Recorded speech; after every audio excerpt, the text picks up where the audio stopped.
Assalamualaikum warahmatullahi wabarakatuh.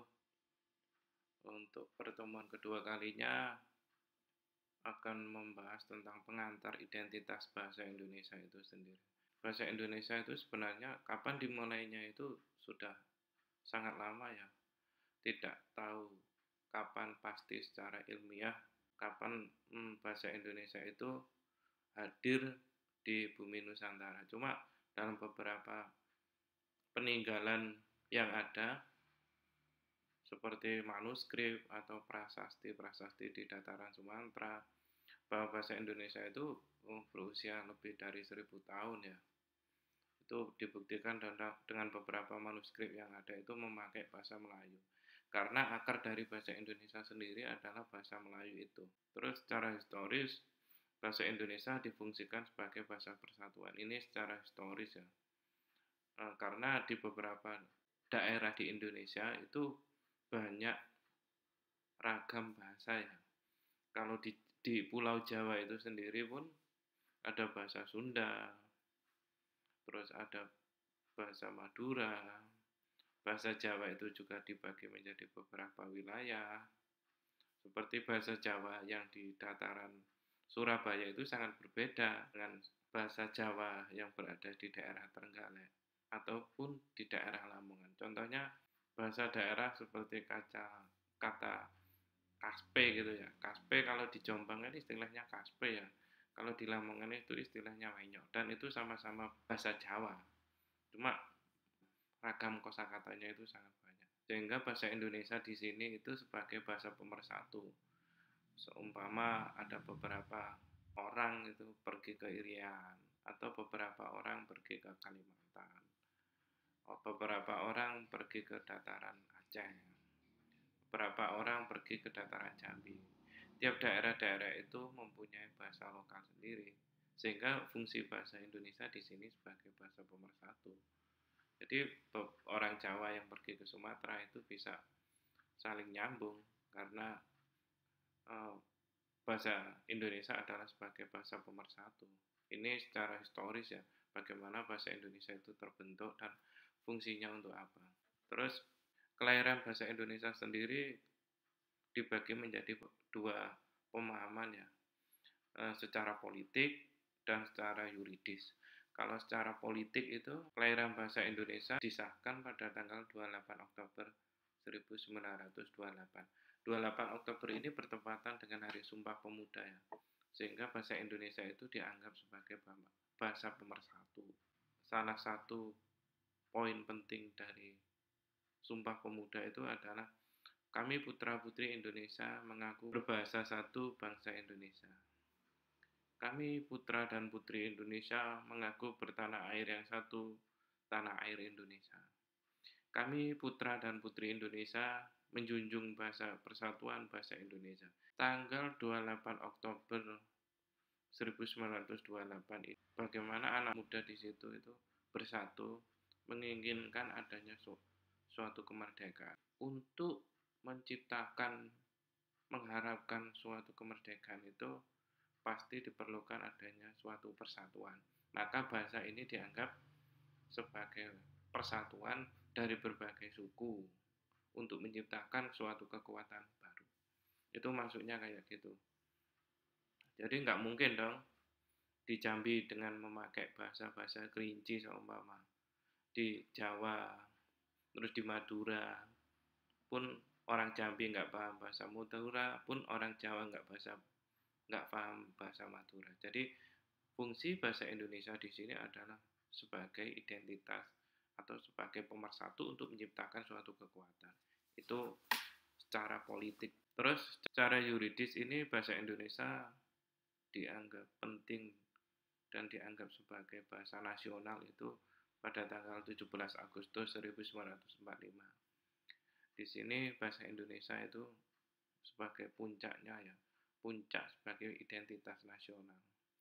Pada saat itu Bung Karno dan Bung Hatta berhasil memproklamasikan kemerdekaan bangsa Indonesia. Kemudian pada tanggal 8 Agustus telah disahkan di dalam Undang-Undang Dasar yang salah satu pasalnya berbunyi bahasa negara adalah bahasa Indonesia. Dengan demikian Secara yuridis, bahasa Indonesia secara resmi dinyatakan sebagai bahasa resmi negara. Jadi itu. Ini yang awal tadi secara politik, kalau ini secara yuridis ya. Makanya di dalam beberapa program studi apapun, bentuknya apapun programnya, itu bahasa Indonesia adalah bahasa wajib. Mata kuliah bahasa Indonesia adalah mata kuliah yang harus ditempuh sebagai mata kuliah MKU, yaitu mata kuliah umum. Mata kuliah umum itu apa saja? Ya kayak bahasa Inggris, terus Pancasila, atau kewarganegaraan itu. Itu salah satu juga mata kuliah MKU. Dan yang lebih penting di dalam mata kuliah bahasa Indonesia itu sendiri adalah belajar bagaimana kita beretika komunikasi menghadapi seseorang, etika komunikasi ilmiah untuk pertanggungjawaban keilmiahan riset skripsi pada akhirnya. Itu salah satu bahwa bahasa Indonesia itu sangat penting diajarkan di kampus-kampus. Terus status dan fungsi bahasa Indonesia itu sendiri. Nah, itu dibagi menjadi dua pemahaman. Bahasa Indonesia yang pertama yaitu sebagai bahasa nasional. Bahasa nasional ini berfungsi sebagai lambang kebanggaan bangsa. Terus yang kedua sebagai lambang identitas bangsa. Ini identitas sangat penting ya untuk dipertahankan. Bahwa di belahan Indonesia manapun, insya Allah yang sudah mengenyam pendidikan secara formal itu akan memahami bahasa Indonesia sendiri.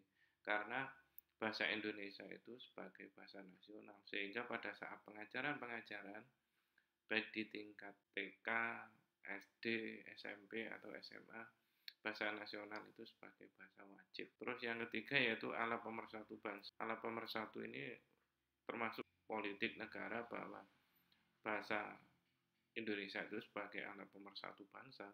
Karena di Indonesia terdiri atas berbagai macam suku bangsa. Terus yang selanjutnya yaitu alat perhubungan antar budaya dan antar daerah. Jadi sebagai bentuk jalinan komunikasi tiap daerah-daerah berbagai suku macam bangsa di Nusantara ini. Terus yang kedua yaitu bahasa Indonesia sebagai bahasa negara. Bahasa Indonesia berfungsi sebagai bahasa resmi kenegaraan. Bahasa resmi kenegaraan ini maksudnya pada saat acara-acara tertentu ya. Mungkin acara rapat formal di kampus atau rapat BEM eksekutif mahasiswa tingkat fakultas atau universitas. Bahasa Indonesia sebagai bahasa kenegaraan. Pada saat rapat MPR DPR RI itu memakai bahasa negara. Itu maksudnya semacam ini, tidak dianjurkan pada saat acara-acara tertentu, acara-acara kenegaraan, atau acara-acara formal itu memakai bahasa Inggris. Karena ini sebagai identitas bahasa nasional ya, maka bahasa Indonesia itu perlu diterapkan di acara-acara semacam itu. Terus yang kedua yaitu bahasa pengantar pendidikan. Seperti yang sudah saya jelaskan tadi. Terus yang ketiga, bahasa resmi dalam berhubungan di tingkat nasional untuk kepentingan pemerintah. Perencanaan dan pelaksanaan pembangunan. Jadi pelaksanaan pembangunan apapun, perencanaan apapun, kepentingan pemerintah, kebijakan, sistem apapun, maka di situ harus memakai bahasa Indonesia sebagai bahasa pengantar dan sebagai bahasa wajib ya. Terus yang selanjutnya bahasa resmi dalam pengembangan kebudayaan, ilmu pengetahuan dan teknologi modern. Dalam penerapannya bisa dilihat dalam tradisi-tradisi keilmian di tingkat kampus ya, bahwa skripsi itu diharuskan harus memakai bahasa Indonesia. Walaupun ada beberapa pengecualian bagi yang kelas-kelas internasional itu ya boleh atau diharuskan atau diberi kelonggaran untuk memakai bahasa Inggris dalam laporan keilmiannya. Cuma status dan fungsi bahasa Indonesia secara resmi itu harus memakai bahasa Indonesia dalam bidang-bidang keilmian itu. Setelah tadi membahas mengenai bagaimana bahasa Indonesia, identitas bahasa Indonesia baik secara yuridis atau mungkin secara politik, fungsi dari kebahasaan itu sendiri.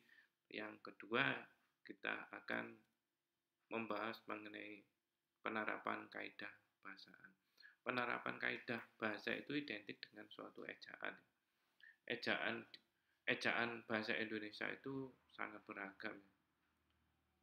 Dari generasi pra kemerdekaan sampai pasca kemerdekaan itu mengalami perubahan yang signifikan. Yang pertama itu mengenai ejaan Van Option. Ejaan Van Option ini diterapkan pada tahun 1901. Jadi seperti sering kita temukan kayak J dalam ejaan Van Option, sering kita lihat ya di surat kabar pada masa itu, contohnya surat kabar Medan Priayi. Surat kabar itu banyak ditemukan ya contoh-contoh ejaan Van Option pada masa itu, atau buku-buku pada masa itu. Bagaimana penerapan ejaan Van Option. Contoh itu seperti huruf J. Huruf J itu kayak menulis yang kan Y-A-N-G. Kalau dulu itu menulisnya bukan yang tapi jan. Y itu diubah. Y itu kalau sekarang Y dulu memakai J. Itu perbedaan ejaan Van Option pada masa itu. Contohnya kayak oe itu kayaknya sesuatu. Jadi penulisan U sekarang itu kalau dulu itu OE. Penulisannya kayak gitu.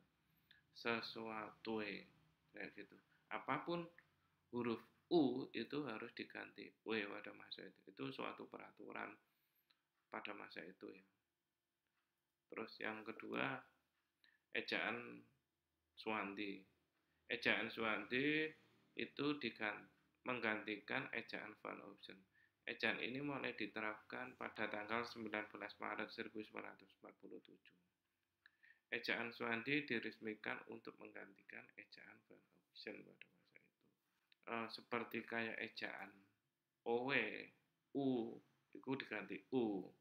Terus J yang awalnya JANG, jang, diganti YANG, yang. Itu salah satu contoh pergeseran dari ejaan Swandi pada masa itu. Tahun berikutnya diganti lagi yaitu ejaan Melindo. Ejaan Melindo dengan ejaan Swandi itu pergeserannya tidak seberapa signifikan ya. Karena lagi-lagi beda kepentingan, beda politik. Itu kayak gitu. Seperti yang sering kita lihat di sekarang, ganti pemerintah juga ganti kebijakan. Ganti pemerintah juga ganti program. Terus yang selanjutnya yaitu ejaan EYD. Ejaan EYD itu diterapkan mulai agak perfect ya, dikatakan lebih baik ya. Contohnya bagaimana itu sebagai kata serapan itu harus dimiringkan. Bagaimana itu kata-kata asing itu harus dimiringkan. Itu ejaan EYD. Penulisan huruf besar, contohnya gini ya. Saya pergi ke Jakarta. Contoh ke Jakarta itu harus dipisah dan Jakarta itu harus ditulis kapital J-nya itu. Itu salah satu contoh ejaan EYD. Ejaan EYD itu harus perfect ya, termasuk perubahan tentang SPUK. SPUK itu harus ketat. Bagaimana membuat konjungsi antar kalimat itu harus dijelaskan secara detail dalam ejaan EYD itu. Nanti saya akan jelaskan secara detail di pertemuan selanjutnya. Terus yang selanjutnya yaitu penulisan huruf miring. Huruf miring ini mungkin istilah-istilah lokal ya. Dalam Anda menulis menulis skripsi, Anda mungkin nggak menemukan padanan kata secara bahasa Indonesia. Tapi pada saat penelitian di lapangan, Anda menemukan suatu istilah lokal bahasa Jawa, bahasa istilah para teknisi di situ. Kalau menemukan hal semacam itu dimasukkan dalam suatu skripsi, maka harus dimiringkan. Itu salah satu contoh. Termasuk kata-kata bahasa Inggris ya, istilah-istilah itu harus dimiringkan. Ini mengenai kaidah-kaidah penting ya. Nanti bagaimana penerapannya Anda di dalam tugas-tugas keilmiahan. Terus kaidah kebahasaan yang kedua, saya akan menjelaskan mengenai kata serapan itu sendiri ya. Bahwa bahasa Indonesia itu pada dasarnya intinya tidak murni lahir dari kebahasaan itu sendiri, tapi bahasa Indonesia lahir itu tidak lepas dari bahasa-bahasa pendukung lain seperti bahasa Arab, bahasa Belanda, bahasa Inggris, bahasa Jawa. Itu salah satu bahwa ada beberapa bahasa-bahasa tersebut masuk ke dalam bahasa Indonesia. Ini contoh sederhana bahwa kayak semacam amputation. Amputation itu berarti bahasa Inggris, kemudian masuk ke dalam bahasa Indonesia. Ini harus sesuai dengan kaidah bahasa Indonesia, mulai dari fonologinya, mulai dari pengucapannya, itu harus semacam itu. Contohnya kayak oksigen. Oksigen ya oksigen, sesuai dengan fonologi yang diucapkan itu. Jadi ya, kata energi, Indonesia tidak mengenal kata Y, I sebagai Y, tapi energi dalam serapan masuk ke dalam IYD ke dalam bahasa Indonesia ya harus ditulis I, energi. Itu salah satu contoh bahwa bahasa Indonesia itu bukan murni dari bahasa Indonesia itu sendiri. Mungkin kalian akan bertanya ya, apa sih peran dan fungsi serapan itu? Sebenarnya kata serapan itu disebabkan oleh beberapa hal ya. Yang pertama yaitu kata asing tersebut dianggap lebih cocok konotasinya. Konotasi bisa jadi konotasi pengucapan atau konotasi pengertian. Contohnya kayak energi. Energi itu konotasinya kan cocok ya. Cuma masuk ke dalam bahasa Indonesia harus diubah menjadi Y-nya diubah menjadi I. Itu dianggap lebih cocok dan masyarakat lebih memahami. Karena bahasa Indonesia pada dasarnya adalah lahir dari suatu kesepakatan masyarakat, sesuatu yang umum. Terus yang kedua yaitu bercorak internasional. Bercorak internasional yaitu maksudnya bahwa bahasa tersebut sangat umum difahami oleh masyarakat. Terus yang ketiga, jadi lebih singkat dibandingkan terjemahannya atau pengertiannya. Bahasa-bahasa serapan itu sering yang diserap itu adalah sesuatu istilah-istilah energi, istilah tromol, istilah horizon, istilah vertikal. Itu salah satu serapan-serapan yang secara harfiahnya sangat panjang sehingga serapan itu perlu difungsikan. Terus yang keempat yaitu mempermudah cara kesepakatannya karena dianggap dalam bahasa Indonesia sinonimnya terlalu panjang. Padanan katanya terlalu panjang. Pengertiannya terlalu panjang. Serapan itu penting diterapkan dalam kaidah kebahasaan. Sebenarnya ragam kata serapan itu ada berapa sih? Mungkin dalam pembagiannya kan sangat banyak ya jenisnya kata serapan modelnya. Jadi kata serapan itu dibagi menjadi 4 pemahaman. Kalau dalam kaidah kebahasaan di dalam KBBI bahwa itu ada adopsi, ada istilah adaptasi, ada istilah terjemahan, ada istilah kreasi. Kalau adopsi itu langsung ya mengadopsi. Kata itu bleger di adopsi. Contohnya kayak editor. Editor bahasa Inggrisnya ya editor.